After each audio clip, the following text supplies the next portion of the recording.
Bonjour à tous et à toutes.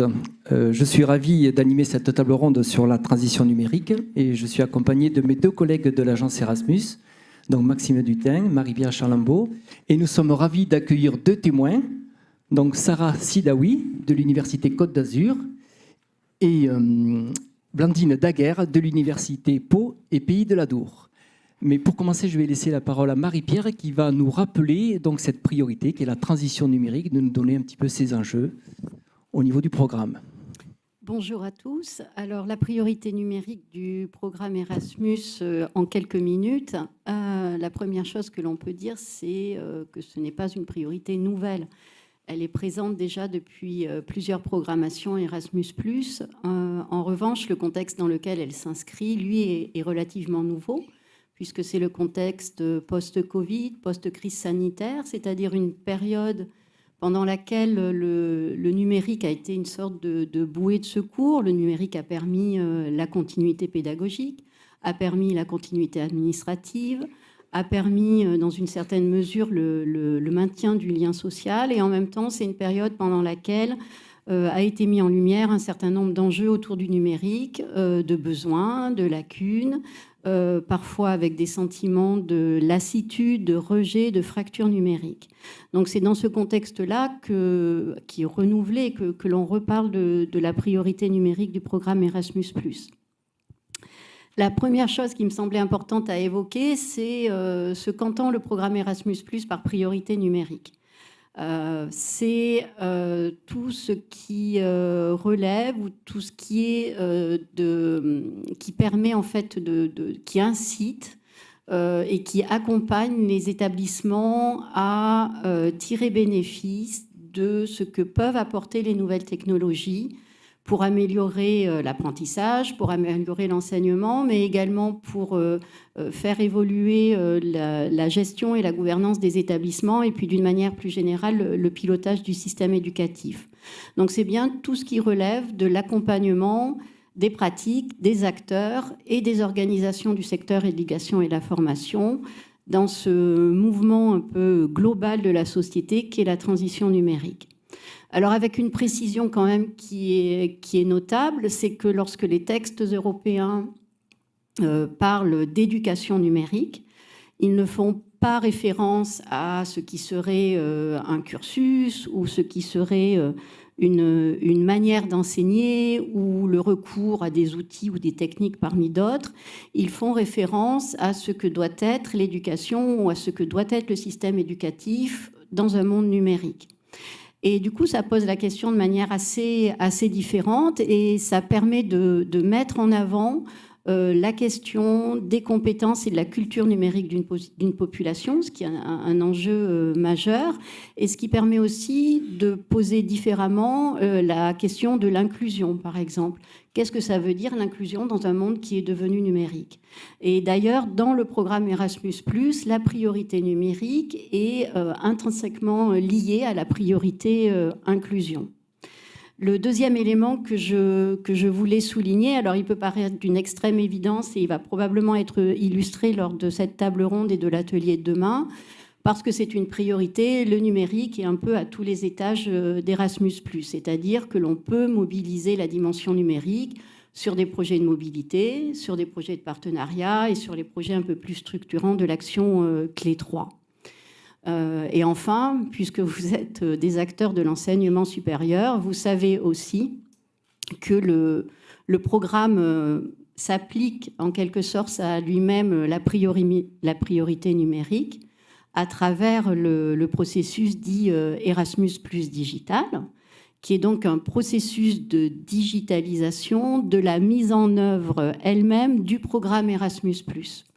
Avec des enjeux qui tournent aussi, alors évidemment sur la transformation et l'évolution des processus métiers Erasmus, des rôles et des interactions entre les établissements et les étudiants, Et l'objectif, là aussi, est très lié à la dimension inclusion du programme, puisque Erasmus plus Digital a pour vocation à contribuer à un programme plus accessible, plus inclusif, et notamment en traitant des questions qui ont été relevées par Louise Chancelier tout à l'heure de SN, la question de l'exclusion administrative, c'est-à-dire ne pas aller vers la mobilité Erasmus parce qu'il y a trop de papiers ou des papiers que je ne comprends pas.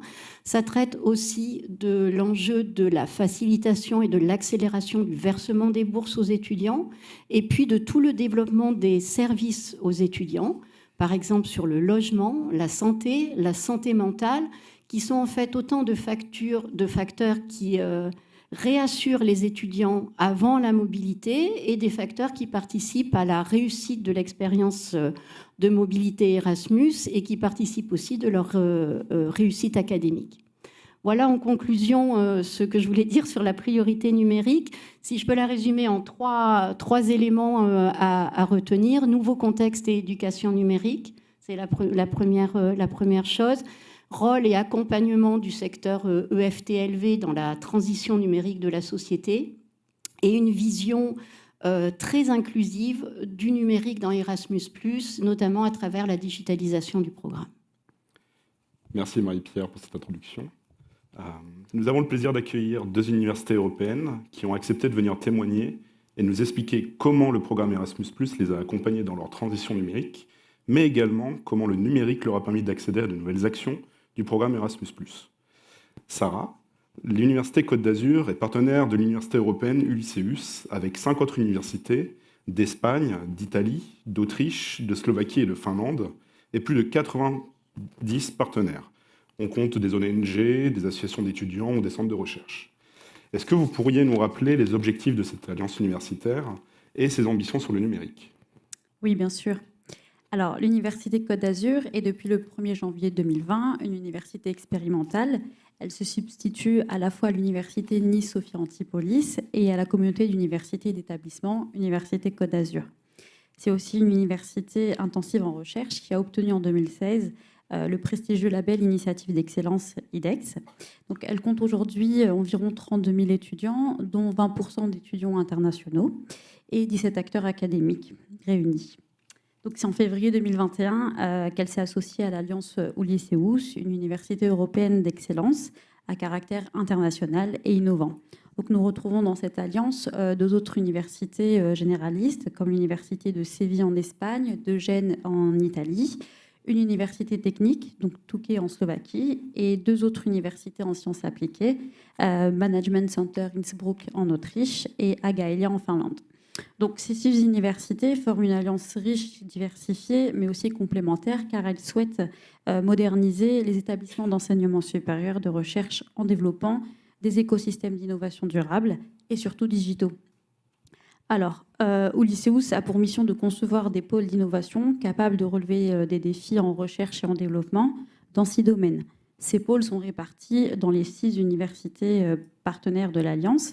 Et alors, les domaines sont les suivants: vieillissement et bien-être, énergie, transport, mobilité et ville intelligente, tourisme, art et héritage, digitalisation, intelligence artificielle, alimentation, biotechnologie et économie circulaire.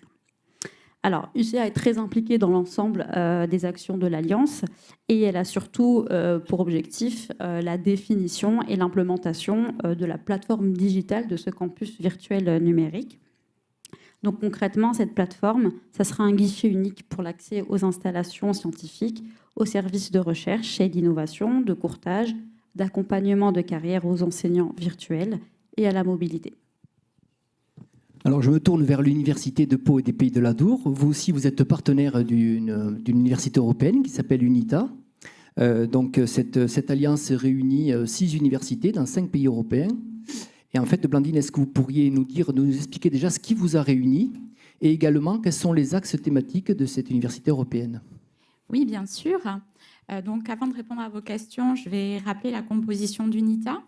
Les 6 universités qui composent UNITA sont l'Université de Turin en Italie, l'Université de Timișoara en Roumanie, l'Université de Savoie-Mont-Blanc et l'Université de Pau et des Pays de l'Adour en France, la Universidad de Zaragoza en Espagne et la Universidad de Beira Interior au Portugal. Toutes ces universités ont en commun d'être situées dans des zones de montagne transfrontalières et leurs territoires sont principalement ruraux et font face à des défis communs. Un autre point commun entre les membres de l'Alliance est l'utilisation des langues romanes.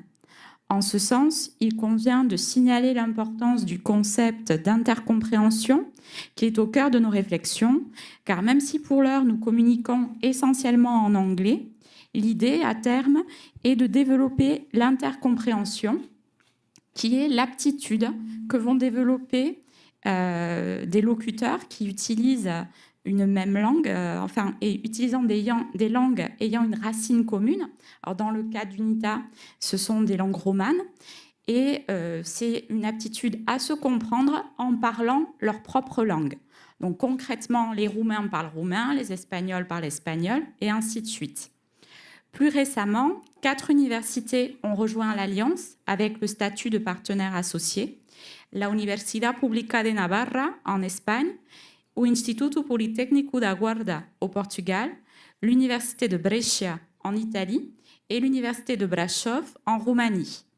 L'intégration de ces nouveaux partenaires répondait à une volonté d'avoir 2 universités dans chaque pays, puisqu'il y avait déjà 2 universités françaises, en l'occurrence l'Université de Savoie-Mont-Blanc et l'Université de Pau. Pour répondre à votre deuxième question, les 3 axes thématiques d'UNITA sont l'économie circulaire, le patrimoine culturel et les énergies renouvelables. Vos 2 établissements de l'enseignement supérieur ont déjà déposé et obtenu plusieurs projets de partenariat stratégique en coopération avec le numérique. Sarah, est-ce que vous pourriez nous expliquer comment ces projets de partenariat ont accompagné la transition numérique de votre établissement? Bien sûr. Alors déjà, je vais vous parler du projet Movidis. C'est un partenariat stratégique coordonné par l'Université Côte d'Azur. Donc, il a commencé en septembre 2019 et il se termine très bientôt en août 2022. Il inclut donc d'autres universités européennes. En Espagne, l'Université de Madrid, l'Université de Séville.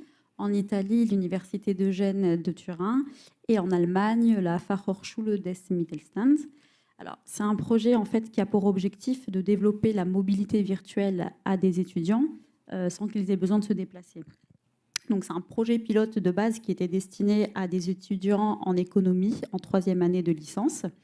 Et en fait, ces étudiants, ils ont eu la possibilité de choisir différents cours proposés par les universités partenaires, tout en restant chez eux. Donc, le projet Movidis, c'est aussi un projet d'inclusion, puisqu'en fait, il était destiné au début à un nouveau public, à justement des étudiants qui n'avaient pas la possibilité de se déplacer physiquement, pour diverses raisons. Hein. Donc, on connaît les raisons économiques, de santé, les étudiants qui ont peur de partir à l'étranger, ou puis même le Covid, hein, pour les raisons sanitaires. Et alors, donc, pour rendre la mobilité virtuelle plus immersive et accentuer le côté multiculturel et numérique, nous avons en fait, nous, développé un environnement tout autour de cette mobilité-là, avec 4 piliers, j'ai envie de dire. Un campus virtuel avec des enseignements virtuels dispensés depuis la plateforme d'apprentissage Moodle, qui inclut donc des activités collaboratives de groupe, ponctuées aussi de webinaires, de visioconférences, de sessions de coaching. On a mis aussi à disposition du e-tutorat. Donc concrètement, c'est des étudiants tuteurs qui viennent accompagner les étudiants durant leur mobilité virtuelle. Il y a aussi des enseignements en langue étrangère et des enseignements de culture, en fait. Et puis une reconnaissance de l'expérience concernant les compétences en fait, acquises durant leur mobilité virtuelle. Et cela se traduit via des open badges.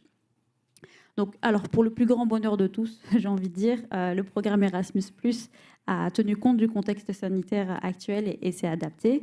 Et donc, il propose désormais des mobilités hybrides, donc c'est-à-dire des enseignements ou des activités à distance couplées d'une mobilité physique à l'étranger. Et donc là, seule la mobilité physique est financée par le programme Erasmus+. Alors, donc nous concernant, le projet Movidis nous a véritablement accompagnés dans cette transition dite d'hybride. D'ailleurs, on a même élargi, nous, ce concept à d'autres alliances internationales et aussi à d'autres disciplines, puisque là, il ne s'agissait que de l'économie. Alors, aussi pour poursuivre notre évolution dans le numérique et assurer une complémentarité de nos actions et de nos projets, on a déposé un autre projet de partenariat stratégique qui est le Digital Soft Skills, donc qui inclut les partenaires de l'Alliance sous lycéus. Alors, c'est un projet qui permet aux étudiants et aux enseignants d'acquérir ou de renforcer des compétences numériques transversales afin de se sentir à l'aise dans un monde de plus en plus tourné vers les technologies numériques. Alors, on revient du côté de Pau. Vous aussi, dans le cadre de projets de partenariat de coopération, vous avez développé des outils numériques. Est-ce que vous pouvez nous expliquer que sont ces outils ? Oui, bien sûr. Donc, le premier de ces outils, c'est Connect Unita, qui est un partenariat de coopération qui a été retenu en 2021 et dont le kick-off a eu lieu le 1er février 2022. Le porteur du projet le décrit comme une machine à voyager dans le temps, l'espace et les frontières. Tout un programme. Autrement dit, Connect Unita est un dispositif technique innovant qui permet notamment de suivre des cours à distance et qui permet aux apprenants et à l'enseignant d'interagir comme s'ils étaient dans la même pièce. Ce dispositif permettra également de mobiliser des outils de traduction et d'interprétariat faisant appel à l'intelligence artificielle pour faciliter les échanges. Pour la dimension spatiale, nous sommes en train d'équiper de salles immersives. Il y en aura 3 à l'UPPA grâce à Unita. Et ces salles immersives seront connectées avec les salles des partenaires sous un modèle générique et avec des outils de visioconférence standards. Pour la dimension temporelle, les learning analytics, c'est-à-dire l'analyse des traces d'apprentissage et les outils numériques tels que Moodle ou encore des outils collaboratifs et interactifs asynchrones sont mobilisés. Nous adoptons pour ce faire la méthode HYPE13, qui est un autre projet dans lequel est impliqué l'UPPA, mais qui n'est pas un projet financé par l'agence Erasmus. Par le programme Erasmus, notre plugin est les RapidMOOC. Et pour la dimension linguistique, comme je l'ai expliqué il y a quelques instants, nous allons utiliser des outils facilitateurs en termes de communication, dans la mesure où enseignants et étudiants pourront communiquer directement dans leur langue et leurs propos seront traduits et ou interprétés selon directement pour leur interlocuteur. Donc, Connect Unita va notamment être un atout précieux dans le développement des mobilités virtuelles, dans la mesure où il va faciliter le travail des enseignants pour la partie virtuelle, la partie blended, que comporte obligatoirement les BIP. Donc, on va pouvoir passer à la présentation de cet nouvel outil qui sont les programmes intensifs hybrides. Depuis cette année, en collaboration avec les partenaires de vos alliances européennes, vos 2 universités se sont engagées dans la mise en place de ces programmes intensifs hybrides. Je sais que vous êtes partenaire, mais aussi organisateur de ces projets. Sarah, pourriez-vous nous rappeler comment sont organisés ces programmes intensifs hybrides et notamment ce que vous envisagez de mettre en place comme activité virtuelle collaborative ? Oui, alors déjà, je vais rappeler un petit peu les PIH, donc les programmes intensifs hybrides. C'est une nouveauté de la programmation Erasmus+ 2021-2027. Donc, c'est une activité qui s'inscrit dans l'action clé 131. Donc concrètement, c'est une formation commune organisée entre minimum 3 établissements partenaires de pays du programme. Donc c'est une combinaison de mobilité physique à des activités collaboratives virtuelles. Donc c'est dédié à un petit groupe de participants, je crois maximum 20 participants. Donc ça peut être des étudiants ou des personnels académiques ou administratifs. Alors, Université Côte d'Azur, pour sa convention 2021, est coordonnateur de 3 BIP. Bon, du coup, je les appelle BIP, PIH.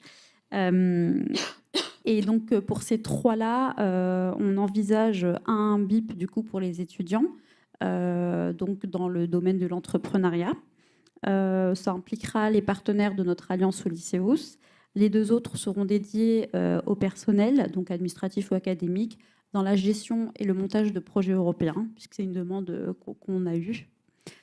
Donc avec 2 niveaux, un niveau découverte et un niveau intermédiaire.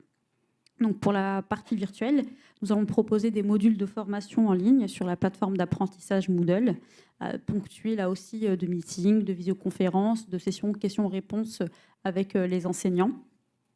Donc la plateforme Moodle, en fait, c'est un logiciel libre, open source, qui permet de créer des communautés d'apprentissage autour d'activités collaboratives.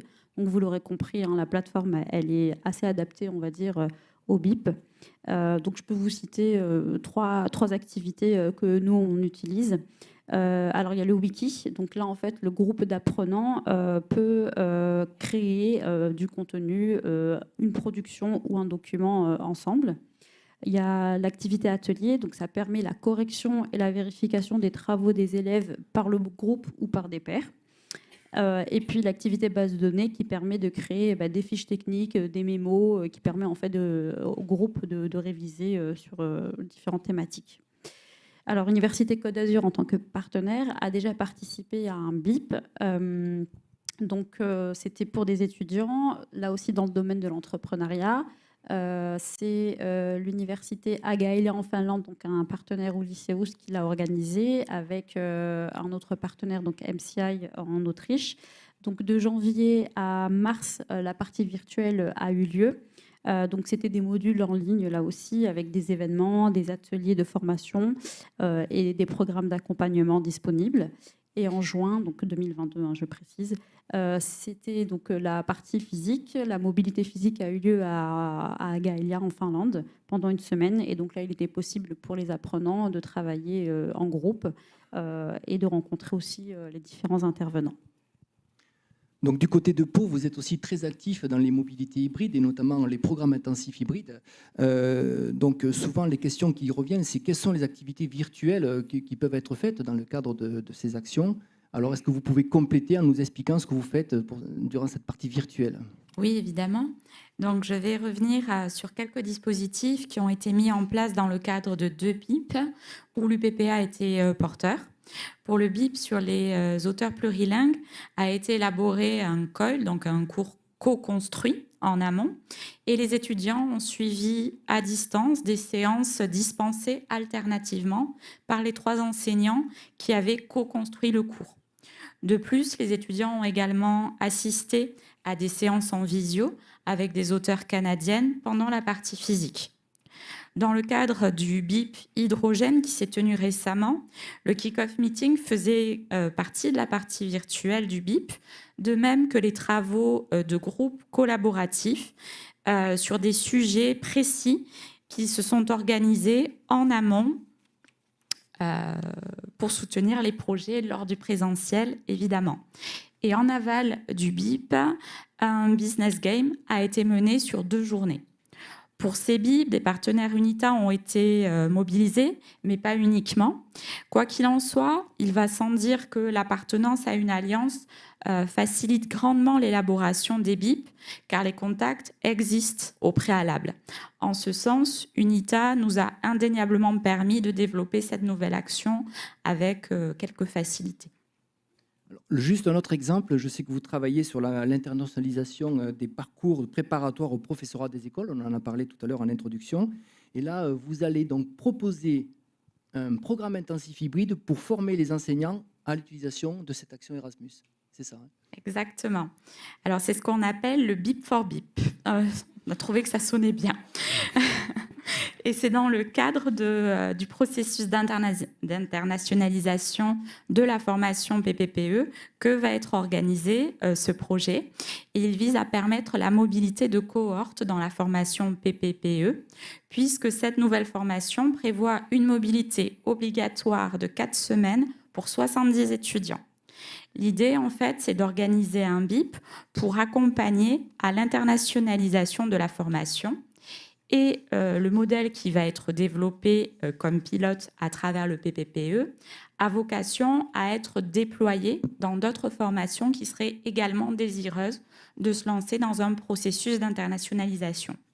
Les enseignants auront accès dans la partie virtuelle à des outils qui vont leur permettre de découvrir des formules pédagogiques innovantes, parce que les pédagogies innovantes, c'est un volet important dans le BIP. Alors des rapides MOOC, des SPOC, et en amont de la mobilité physique qu'ils réaliseront, ils suivront une partie de la formation en virtuel. Cette partie sera destinée à les sensibiliser à de nouveaux outils de l'éducation 4.0, notamment les Learning Analytics dont je parlais tout à l'heure. En bref, ce qui nous a semblé intéressant, c'était de mêler différentes initiatives financées par le programme Erasmus+. En effet, Connect Unita, le partenariat de coopération que j'ai présenté tout à l'heure, pourra soutenir l'organisation des BIP, notamment pour la partie virtuelle. À travers le BIP for BIP, il y aura donc une co-construction des supports par les différents membres fondateurs d'UNITA, dont pourront bénéficier les nouveaux partenaires dont je parlais tout à l'heure, puisque Guarda, comme la Universidad Pública de Navarra, dispose également de formations destinées aux futurs professeurs des écoles. Et juste en quelques mots, comment vous valorisez ces programmes intensifs hybrides? Comment vous les valorisez? Alors, pour valoriser, chaque étudiant qui a participé à un BIP se voit délivrer un certificat qui atteste de sa participation et bien évidemment de son implication dans le BIP. À terme, ce certificat permettra certainement la prise en compte et la reconnaissance, par exemple, dans le supplément au diplôme. Au sein de vos deux universités, on peut voir que vous avez mis en place de multiples actions Erasmus+, des mobilités en présentiel, des mobilités hybrides, des mobilités virtuelles, des partenariats de coopération. Et on voulait aborder une dernière action toute nouvelle. On sait que l'UCA vient de répondre à un appel à projet concernant les Virtual Exchange. Est-ce que vous pourriez nous présenter cette action et ce que vous souhaitez mettre en place à travers celle-ci? Oui, alors l'action Virtual Exchange, c'est donc échange virtuel dans l'enseignement supérieur et les domaines de la jeunesse, je rappelle juste le titre. Donc c'est un projet de l'action clé 2, coopération entre organismes et institutions. Donc c'est un projet en fait qui va permettre aux participants, donc ça peut être des jeunes, des étudiants ou des personnels, de prendre part à des échanges dans le cadre d'une communauté virtuelle. Ça permet d'accéder à un enseignement international et interculturel sans mobilité physique, du coup, avec des partenaires tiers, des pays tiers associés et non associés. Donc ça, c'est intéressant. Et donc ça se déroule en petits groupes avec des activités animées. Donc dans les petites activités, on peut avoir des discussions en ligne, des formations sur diverses thématiques, des cours également associant des vidéos ou des MOOC. Alors, pour l'appel 2022, Université Côte d'Azur a déposé un projet qui implique 2 pays des Balkans, donc le Kosovo et le Monténégro, et un partenaire au Lycéus également, donc Košice en Slovaquie. Donc le projet s'élève à environ 300 000 €, donc on espère l'obtenir. Alors, je regarde la caméra, je fais un petit clin d'œil, donc celui qui veut bien le recevoir. Plaisante, bien sûr. L'idée est de créer, donc, à travers ce projet, un projet de compétences transversales en ligne avec différentes cohortes d'étudiants qui suivront donc, le schéma de modules suivants. D'abord, la sensibilisation sur les soft skills, le développement sur les soft skills et ensuite la mise en œuvre de projets pluridisciplinaires en ligne. Donc, grâce forcément au projet de partenariat stratégique Movelis notamment, et ainsi qu'aux résultats qu'on a obtenus et aux outils qu'on a déployés, on aimerait du coup pouvoir assurer la continuité en fait, de notre concept de mobilité virtuelle et de ce campus qu'on a créé à travers nos 4 piliers toujours, donc le campus virtuel, le e-tutorat, les cours de langue étrangère et de culture, et bien sûr la reconnaissance des compétences transversales grâce aux Open Badges. Très bien, on va remercier nos 2 témoins, et puis c'est vrai qu'à travers ces témoignages, on a vu comment, en fait, grâce au programme Erasmus, vous avez pu aborder cette transition numérique, comment le programme vous a accompagné, et puis également, en ayant mis en place de nouveaux outils numériques, vous avez pu accéder et proposer à vos étudiants et à vos personnels, en fait, de nouvelles actions, notamment dans ce qu'on appelle les mobilités hybrides, le programme intensif hybride, et maintenant, donc, on croise les doigts pour votre université. En plus, vous cochez toutes les cases, c'est avec en plus les Balkans, donc c'est très bien. Voilà, donc, en fait, on vous remercie à nouveau. Merci à vous.